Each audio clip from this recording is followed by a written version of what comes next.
Everyone, welcome back to the new video. And आज की इस वीडियो में we are going to discuss about decision making and organisational structure.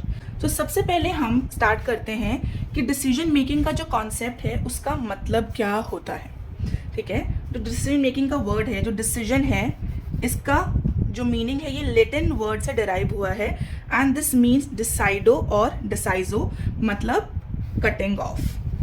Decision का मतलब होता है एक इस तरीके का प्रोसेस डिसीजन मेकिंग जिसमें आप जो ऑल्टरनेटिव्स हैं उनको कट ऑफ करते हो। आपके पास 10 या 15 या 3 या 4 डिसीजंस होंगे जिसमें से आप एक बेस्ट डिसीजन चूज करते हो अपने किसी भी काम के लिए एंड उसके बाद यू प्रोग्रेस विद दैट। सबसे पहला है कैरेक्टरिस्टिक्स क्या है। फर्स्ट वन इज जो डिसीजन मेकिंग का प्रोसेस है और जो डिसीजन मेकिंग है दैट इज पर्पसफुल प्रोसेस। आप किसी भी एक पर्पस को फुलफिल करने के लिए, किसी भी एक काम को पूरा करने के लिए, किसी भी जगह पे जाने के लिए आप कोई एक डिसीजन लेते हो। एग्जाम्पल, मुझे यहाँ से दिल्ली जाना है, सो वो क्या है, वो मेरा एक गोल है। ठीक है, अब मैं डिसाइड करूँगी मेरे को किस तरीके से वहाँ जाना है। ठीक है, जितने भी फैक्टर्स होंगे मैं उन फैक्टर्स को कंसिडर करूँगी। सो डिसीजन मेकिंग क्या है, it is a purposeful process. Purposeful process क्यों है? To continue or to progress into your final goal. Then second one is it involves choosing. अब जो डिसीजन मेकिंग है वो क्या इन्वॉल्व करता है? It involve choosing. चूजिंग मतलब बहुत सारी चीज़ों में से किसी एक चीज़ को सिलेक्ट करना। डिसीजन मेकिंग में हम क्या करते हैं, हमारे पास बहुत सारे ऑप्शंस हैं, बहुत सारे तरीके हैं किसी भी एक कार्य को पूरा करने के लिए। उसमें से हम किसी एक स्पेसिफिक चीज़ को चुनते हैं ताकि हम जो हमारा काम है वो इफेक्टिवली और एफिशिएंटली पूरा कर सकें। Third one is it is based on information. Decision making जो है वो किसी एक इन्फॉर्मेशन पे बेस्ड होती है। इन्फॉर्मेशन जैसे हम वेरियस फैक्टर्स को इन्वॉल्व करते हैं। जैसे मुझे यहाँ से दिल्ली जाना है, तो इन्फॉर्मेशन क्या है, एंड गोल क्या है मेरा, दिल्ली जाना। ठीक है, किस तरीके से जाना है, मेरे पास कौन से ट्रांसपोर्ट के तरीके हैं, वो मेरी इन्फॉर्मेशन है, उनमें से मैं एक चूज करूँगी। That is it is influenced by values. बहुत सारे फैक्टर्स हैं जो इन्फ्लुएंस करते हैं हमारे डिसीजंस को, हमारी वैल्यूज़ को। मुझे किस तरीके से जाना है, कैसे जाना है, कब जाना है, कॉस्ट क्या होगी, मैं किस तरीके से जा सकूँगी, मैं अकेली जा रही हूँ या कोई मेरे साथ जा रहा है। तो a lot of stuff is there while we are choosing or while we are making a decision. Then risk and uncertainty.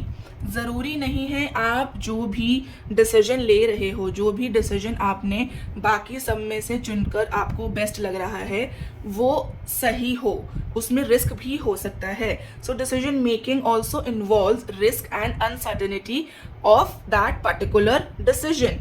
मैंने सोचा कि मैं चंडीगढ़ से दिल्ली कार में जाऊंगी, तो मैं सुबह बड़े आराम से निकली, मस्त घूमते घूमते जा रही हूँ, आगे जाके मैं देखती हूँ मेरे को बहुत लंबा जाम मिल जाता है। ठीक है, तो वो क्या हुआ, वो रिस्क है। मैंने डिसाइड किया था कि मेरे को यहाँ से दिल्ली अप्रॉक्सीमेटली 5 आवर्स और 4.5 आवर्स लगेंगे, बट ड्यू टू दैट जाम जो अनसर्टेन था, वो हमने पहले तो प्रिडिक्ट नहीं किया था ना कि जाम लगेगा, तो मैं ऐसे करती हूँ, मैं फ्लाइट से चली जाती हूँ, मैं ट्रेन से चली जाती हूँ, तो वो अनप्रिडिक्टेबल था, अनसर्टेन था। तो डिसीजन मेकिंग इन्वॉल्व करता है risk and uncertainty also. Then it is a continuous process. हम जो भी डिसीजंस अपनी लाइफ में लेते हैं, हम जो भी काम करते हैं, हर चीज़ में कोई ना कोई डिसीजन इन्वॉल्व होता है।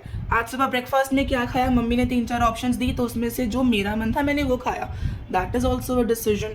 ठीक है, मुझे पढ़ने जाना था, मैं सबसे पहले कौन सा सब्जेक्ट पढ़ूँ ताकि मैं बोर ना हो जाऊँ, वो भी एक डिसीजन था। तो डिसीजन मेकिंग एक कॉन्टिन्यूअस प्रोसेस है, वन आफ्टर वन आप अपने काम करते जाते हो और हर चीज़ में आप डिसीजन लेते जाते हो। उसके बाद है अब डिसीजन मेकिंग के एडवांटेजेस क्या है। ये तो हमने पढ़े थे कि कैरेक्टरिस्टिक्स क्या है। Now we are going to understand कि क्या क्या एडवांटेजेस हैं, डिसीजन लेने से आपको क्या फ़ायदा होने वाला है। सबसे पहले है आपकी जो प्रॉब्लम है वो बहुत बेटर वे से सॉल्व हो जाती है। कैसे कि ठीक है, मेरे पास 5 तरीके थे, मैंने सारे फैक्टर्स को अज्यूम किया, एनालाइज किया और उसके बाद उन सब में से मैंने एक सबसे बेटर जो मुझे लगा वो मैंने एडवांटेज या वो जो मैंने ऑप्शन था वो मैंने कर लिया, तो वो क्या हुआ, बेटर प्रॉब्लम सॉल्विंग है। क्यों? क्योंकि मेरे पास एक ऑप्शन है और उससे बेटरली मेरी जो प्रॉब्लम है वो सॉल्व हो जाएगी। देन efficient resources allocation, हमारे पास resources limited है, whether we talk about time, we talk about money, we talk about any other factor, हमारे पास resources हमेशा limited होते हैं। So अब limited resources में आपको best possible way देना है, limited resources में आपको best काम करना है। तो decision making आपको क्या help करता है, आपके resources का better allocation, efficient allocation, कि आप अपने कम resources में भी best काम कर सकते हो। देन आपकी प्रोडक्टिविटी इंक्रीज हो जाती है। अब जब मुझे पता है कि मैंने चंडीगढ़ से दिल्ली गाड़ी में जाना है, तो उससे क्या है कि मेरी प्रोडक्टिविटी इंक्रीज है, कि चलो मुझे पता है, एक टेंशन नहीं है कि मेरे को सुबह उठ के सोचना नहीं है कि ठीक है आराम से मैं सारा सामान अपना गाड़ी में रखूँगी एंड मैं चली जाऊँगी। उसके बाद है कॉन्फिडेंस एनहांस हो जाता है। अब जब मैंने पहले ही डिसाइड कर लिया है कि मुझे कैसे दिल्ली पहुंचना है, तो इससे क्या होगा, मेरा जो कॉन्फिडेंस है वो भी इन्हांस हो जाएगा कि चलो ठीक है, अब कोई टेंशन नहीं है, ये सोचना है नहीं कि कैसे करना है, क्या करना है, एंग्जाइटी नहीं होगी, पैनिक नहीं होगा, and I know how I can achieve my goal. Then next one is improve planning. Decision अगर मैंने लिया हुआ है, मैं अपने डिसीजन पे काम कर रही हूँ, तो उससे मेरी प्लान्स भी अच्छे हो जाएंगे कि ठीक है मैं सुबह 6 बजे निकलूँगी एंड मैं 11 या 12 बजे तक बड़े आराम से दिल्ली पहुँच जाऊँगी। बीच में रुक कर अगर मुझे फ्रेश होना है और I want to eat something, तो मैं वो भी कर सकूँगी। देन अडेप्टेबिलिटी, जितने हम डिसीजंस लेते हैं, we adapt the changes, we adapt the improved versions, कि हमें पता होता है कि ठीक है ये डिसीजंस हैं, I am taking this decision considering all other factors, तो it will be beneficial for my own growth also. Then main reason क्या है डिसीजन लेने का या डिसीजंस को फाइनलाइज करने का, हमारे गोल्स को अचीव करना। कोई एक टारगेट होगा तभी मैं किसी का डिसीजन लूँगी।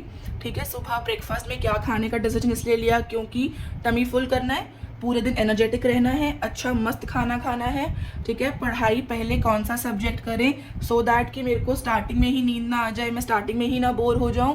तो क्या कोई गोल था ना, टमी फुल करना गोल है, पढ़ाई करना गोल है, दिल्ली पहुंचना गोल है, ठीक है, जैसे यूजीसी नेट क्लियर करना गोल है। तो उसके लिए क्या है, डिसीजन मेकिंग हमें हेल्प करता है हमारे गोल्स को अचीव करने में। अब जिन जिन चीज़ों की एडवांटेजेस होती हैं, उन चीज़ों की कुछ लिमिटेशंस भी होती हैं।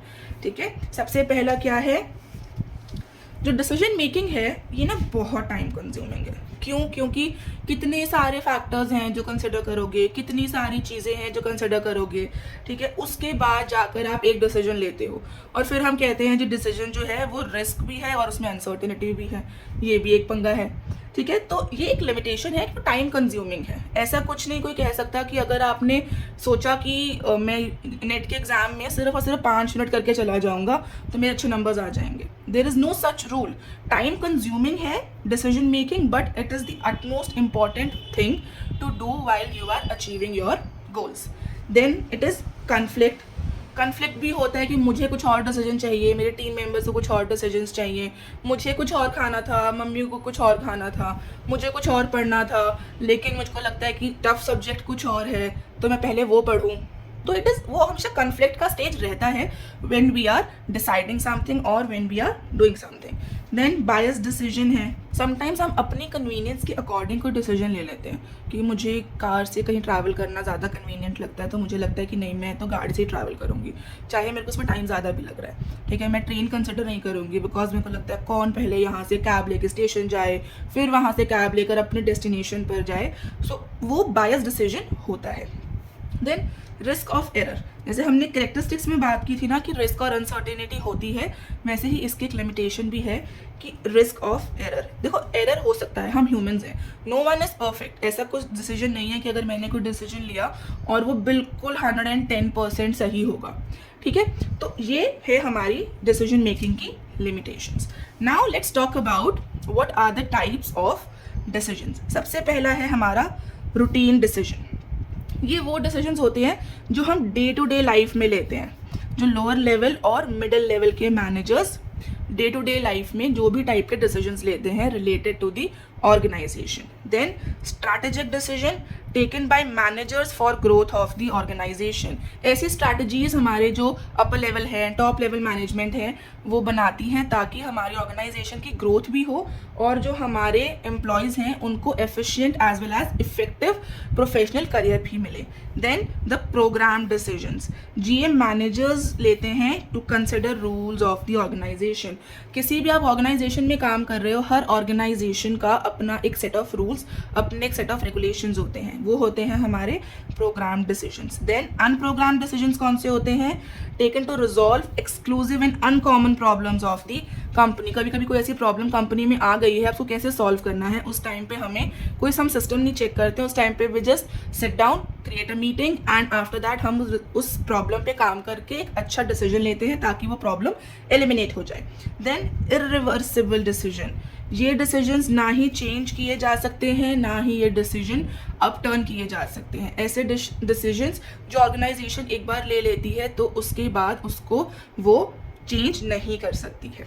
देन रिवर्सिबल डिसीजंस कौन से होते हैं? जो फ्लेक्सिबल होते हैं, इम्प्लीमेंट करने के बाद भी चेंज किए जा सकते हैं। कुछ टाइम तक हम देखते हैं अगर हमें यह डिसीजन सही नहीं लग रहा है, वी थिंक इस डिसीजन में हम और कुछ ऐड कर सकते थे या कुछ सब्ट्रैक्ट कर सकते थे, तो हम उसको रिवर्स करते हैं। देन इंडिविजुअल डिसीजंस, वो डिसीजंस जो एक इंडिविजुअल लेता है अपने ग्रोथ के लिए या अपने प्रोफेशनल ग्रोथ के लिए। Then group decisions made by group manager और ग्रुप पीपल, एक ग्रुप, सेट ऑफ ग्रुप जो डिसीजंस लेता है, that is group decision. Then authoritative decisions जो टॉप मैनेजमेंट के द्वारा लिए जाते हैं। देन फैसिलिटेटिव डिसीजंस जो हमारे सुपीरियर, हर ऑर्गेनाइजेशन के जो सुपीरियर्स हैं या फिर सबॉर्डिनेट इकट्ठे मिलकर कोई डिसीजन लेते हैं for the betterment of the organization. The last one is consultative decision, ऐसे डिसीजंस जो कंसल्ट करके लिए जाते हैं। कंसल्टेटिव है ना, कंसल्टेटिव का मतलब है ऐसे डिसीजंस जो कंसल्ट करके लिए जाते हैं बाय द टॉप मैनेजर्स और by employees of the organizations. आप किसी से भी कंसल्ट कर रहे हो, whether lower manager is consulting with the middle management और द टॉप मैनेजमेंट, ऐसे डिसीजंस। सो ये है types of decisions. Moving forward now हमारे पास है प्रोसेस क्या है डिसीजन मेकिंग का। जब भी हमें कोई डिसीजन लेना है तो हमें कौन से ऐसे स्टेप्स हैं जो पूरे करने या जो हमें स्टेप्स लेने ज़रूरी हैं। सबसे पहले है भाई दिक्कत क्या है, क्या प्रॉब्लम है, क्या गोल है जो आपको अचीव करना है, कहीं जाना है, कोई काम करना है, ऑर्गेनाइजेशन में कुछ करना है।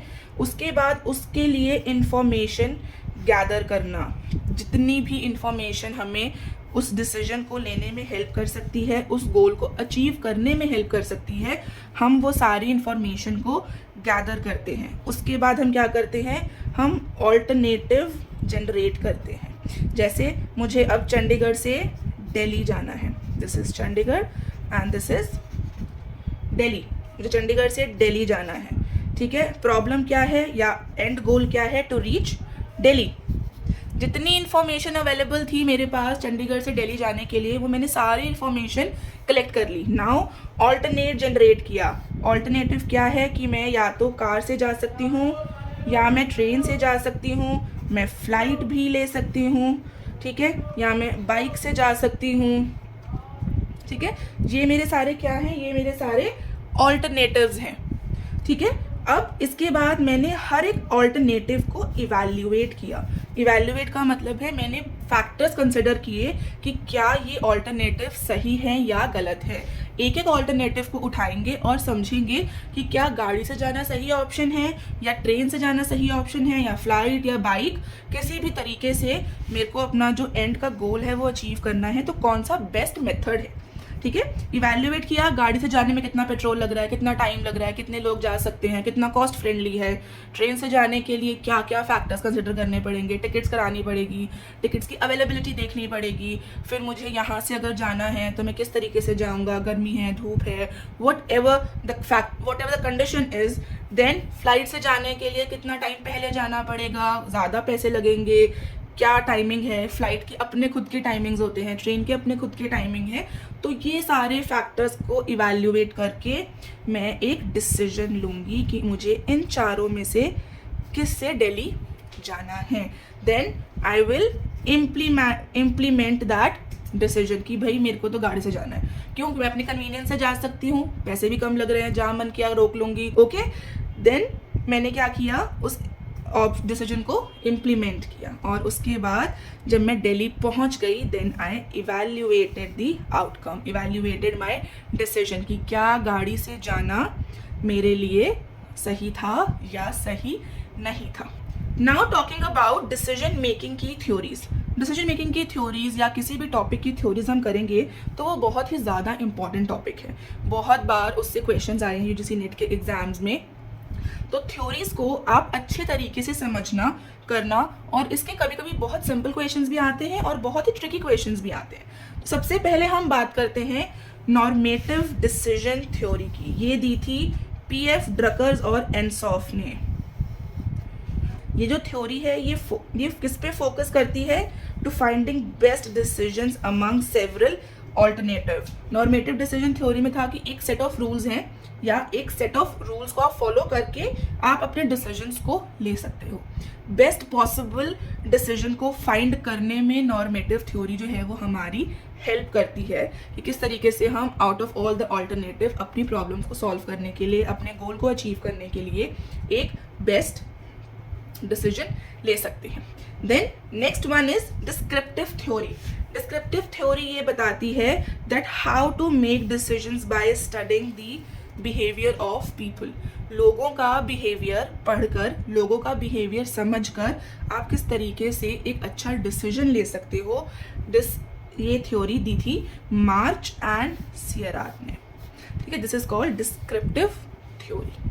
देख किस पे फोकस करी गई है, describing and explaining the decision making process while considering different factors like emotions, behavior, attitude of people। किसी भी लोगों से जब आप मिलते हो या आप ऑर्गेनाइजेशन में अपने एम्प्लॉयज़ हैं, उनके बिहेवियर को स्टडी करके, उनके इमोशंस को स्टडी करके how you can take best decision जो आपके गोल्स को अचीव करने में आपकी हेल्प करेगा। After that third one is bounded rationality theory.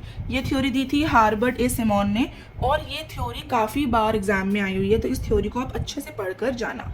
ये थ्योरी क्या सजेस्ट करती है कि जो लोग हैं वो अपने लिमिट्स के अंदर डिसाइड करते हैं based on their knowledge, time and ability. हमने पीछे पढ़ा था ना कि डिसीजन का एक लिमिटेशन क्या है कि ये बायस्ड होता है। मैं अपने अकॉर्डिंगली, अपनी कन्वीनियंस को ध्यान में रखकर कोई भी एक डिसीजन लेती हूँ ताकि मुझे खुद को प्रॉब्लम ना हो, ठीक है। मुझे अपने घर से रेलवे स्टेशन जाकर कैब में, देन वहाँ से कैब में नहीं जाना है, वो मेरे को अनकन्वीनियंट लगता है, वो मुझे कन्वीनियंट नहीं लगता है, इसीलिए मैं गाड़ी से जा रही हूँ। तो मैंने डिसीजन क्यों लिया, क्योंकि वो मेरे लिमिट्स के अंदर था, बेस्ड ऑन माय नॉलेज। मुझे क्या लगता है, मैं क्या समझती हूँ, मेरे पास कितना टाइम है, इन सब चीज़ों के ऊपर बेस होता है bounded rationality theory. Then fifth one is practical approach. Practical approach क्या सजेस्ट करती है, decisions based on what works best in real life situation. सब रियल लाइफ सिचुएशन में सबसे ज़्यादा बेस्ट क्या होगा, इसमें होता है प्रैक्टिकल अप्रोच। प्रैक्टिकल का मतलब ये होता है ना कि सीधा साधा और मतलब ज़्यादा इमोशंस में नहीं जाकर आप कोई भी काम कर रहे हो। तो this is theory also suggest that based on what works best when it comes to real life situation. And fifth one is personal approach. Practical में हम अपने दिमाग से सोचते हैं कि रियल लाइफ में अगर सच्ची में ऐसा कुछ हो जाए तो क्या होगा, और पर्सनल में हम सोचते हैं हमारी पर्सनल प्रेफरेंसेस, वैल्यूज़ और एक्सपीरियंस के बेस पर हम लोग कोई भी टाइप का डिसीजन लेते हैं। Now coming to organising.